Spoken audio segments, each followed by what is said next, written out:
Hello everyone, this is Samiha. Welcome back to another episode of Let's Talk Teaching, hosted by the CAS Student Government. Today we're here with Professor Gehrenbeck-Shim of the Psychology Department here at CAS.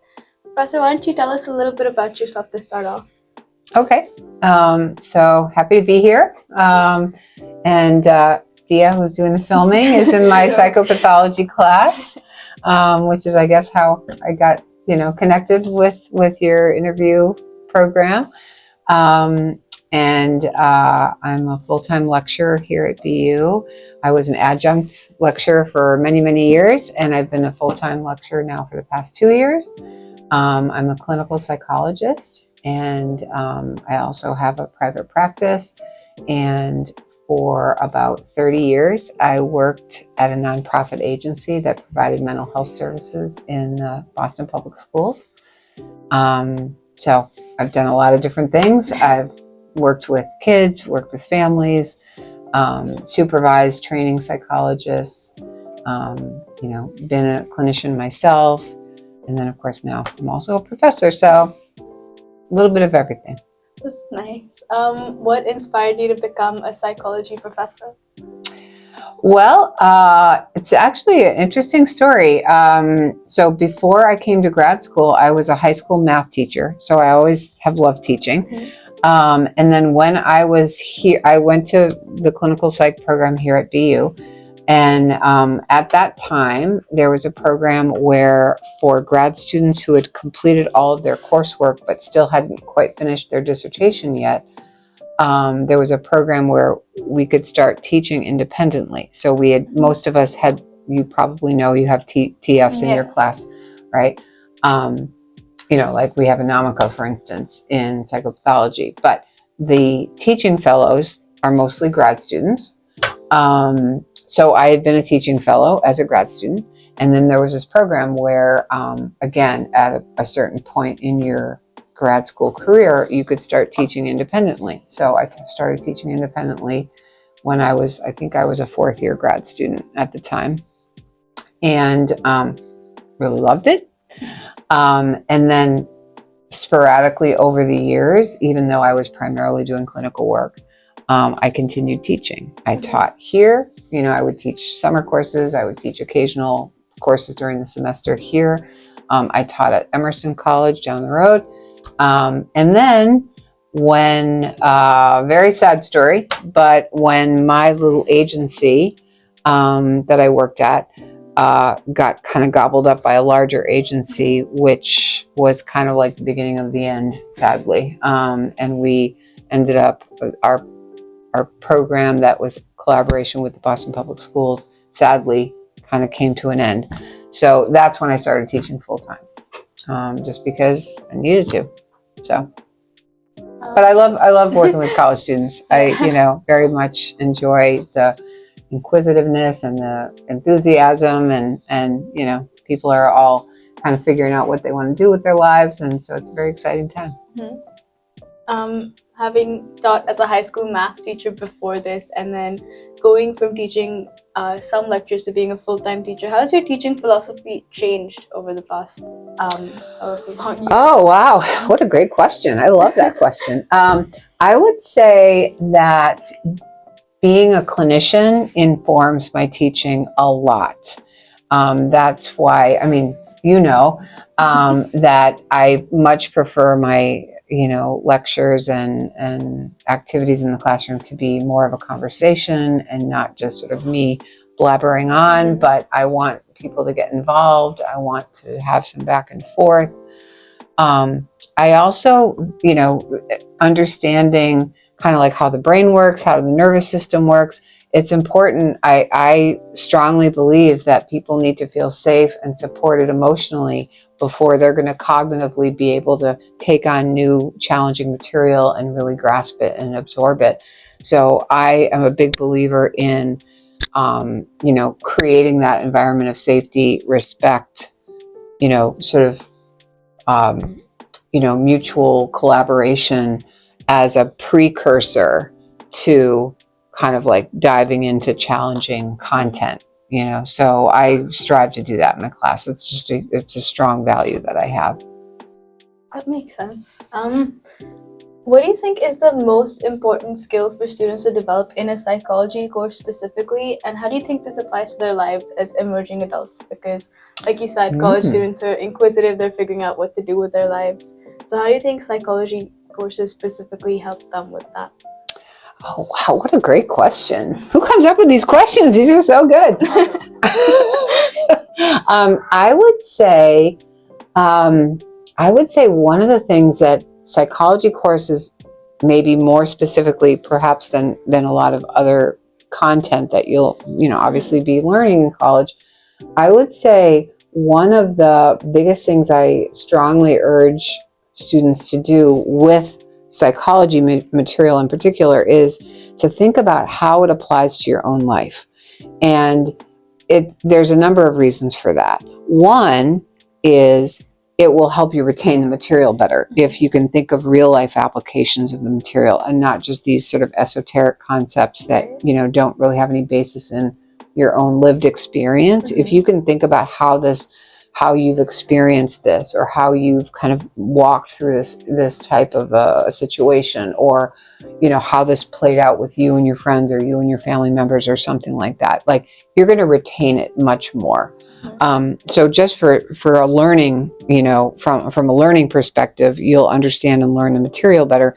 But even more so than that, of course, understanding development, understanding, mental health issues, understanding, communication, understanding the principles of, respectful collaboration and, teamwork and give and take and all of that, is going to be beneficial in all areas of your life and not just in your psych courses, right? So I would say probably for both of those reasons. Have you ever had a class that significantly changed your perspective on teaching, or if you ever noticed a student's perspective change over the course of a course that you taught? Wow. These are deep questions. Really good. Really good. I'm going to reference the class that Dia's in. So I'm pointing over here to the filmer. So of course you on the camera cannot see who I'm pointing to, but, so I've taught psychopathology actually in that classroom now for, I think, 3 semesters running. Just happens to be, scheduled in that same room. And it's Wheelock 130. And from what I understand, people either really like teaching in that classroom or really don't like teaching in that classroom. It doesn't have any windows. It's a big amphitheater, and it's very, very steep. And so Dia always sits down front. So I see her smiling face right up close to me. But the students in the back, even though they might be in the very last row, I can still see them. I might have to go like this, but I can still see them. And they're a lot closer to me than they would be if they were like way the heck back of a, big kind of, more flatter type of auditorium. Yeah. This is, probably way off the track here. But what I'm trying to say is that I think it actually helps for even the people who slip in late and kind of sneak into the back row. They're still a part of the conversation, right? Yeah. And it creates more of an intimate dynamic, where again, I might have to squint a little bit to see the people more so in the back, but it makes them feel more engaged, I think, rather than just dozing off or scrolling on their phones or whatever. So long story short, what that has taught me is that the students who are in the class care about this content and have brought up you can witness it, have brought up some amazingly astute and thought-provoking questions, that are very important to our discussion of the material, right? It may not be something that's directly on the lecture slides, but it's certainly an important thing to talk about, pertinent to the topics that we're covering. So I guess what I'm trying to say is that every student matters. Every student has something interesting to share, you know? And so hopefully by cultivating a space where that conversation can take place, more people will have more of those interesting perspectives. Right. Like, wow, I never thought about that. What a great question. Thank you for asking that. Kind of like some of your questions, you know? So I guess I will just leave it at that. Okay, the next question is, if you could design your dream psychology course, what would it focus on? Like anything in the world, if you could teach and design it without like emotions. I I had an opportunity a while back to teach a class focusing on emotions. So I did a whole bunch of research on kind of what materials I would want to bring in. And then at the last minute, due to like low enrollment, this was at a different campus. This is when I was still teaching adjunct.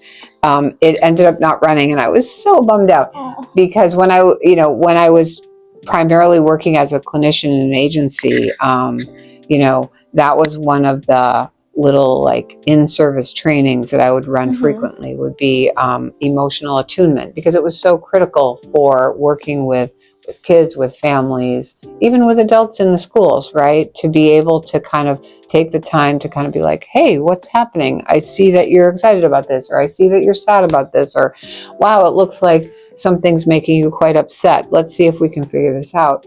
And so many times people want to just problem solve, but don't take the time to kind of like emotionally connect first and then go into problem solving mode. So I would want to, and we know so much more from a neuroscience perspective now on how emotions work, what they tell us, these neural networks that are buzzing all the time, and finding more ways to sort of tune into some of those things. So from so many different kind of lenses, I just feel like the science of emotion is so fascinating. That's really interesting. My last question is about your time here as a student at BU before being a teacher. You must be very well acquainted with the campus. So is there something... Mostly this building, actually. All my classes were right here. But do you have a favorite study spot on campus? And is there anything wow, what a great question. What a great question. Now that I have an office right here. But when I was a student, I actually used to like the stacks at Mugar, believe it or not, even though it was very hot. I've never heard that before. Actually. Really? No one's ever heard. So this was back in the day when we did not have everything available to us on the internet, and we couldn't just with a tap of a button kind of call up resources. We had to go to the stacks to get journal articles and scholarly works and things like that. So I found myself over there a lot, and what I would oftentimes do is, go there, look up whatever it was I needed to look up. I'd have to get it on microfiche. I mean, this was back in the day. But then I was kind of like, it's kind of quiet here. I think I could get some work done here. So I would kind of stay. I would just kind of stay there. And prior to that, I was not a student, like in undergrad. I was not a student who spent time in the library, like ever, like never. Right. So that was a nice discovery. Is there anything about BU or the College of Arts and Science that you think not a lot of people know about? That's a great question. Well, I will say that I guess what I would say, and this might be like an invitation perhaps, is, even though BU students on the whole, I think, are quite motivated in their area of choice, right? There are so many other classes that you can take here, because CAS is so broad. Even without going outside of CAS, you can take anything from fine arts to, English to computer science to, biology to, astronomy. I mean, you name it, So I would just say it's a lot broader than probably people realize, you know. So even staying within CAS, you can get a really big variety of classes, just that you're interested in, you know, besides what you need to take like for your major and stuff. Thank you so much for of doing course. this interview. We do have to wrap up because of the time Yeah, I constraints, think I need to go to class too. So, but it was very interesting talking to you. Yeah, it was very interesting to talk to you too.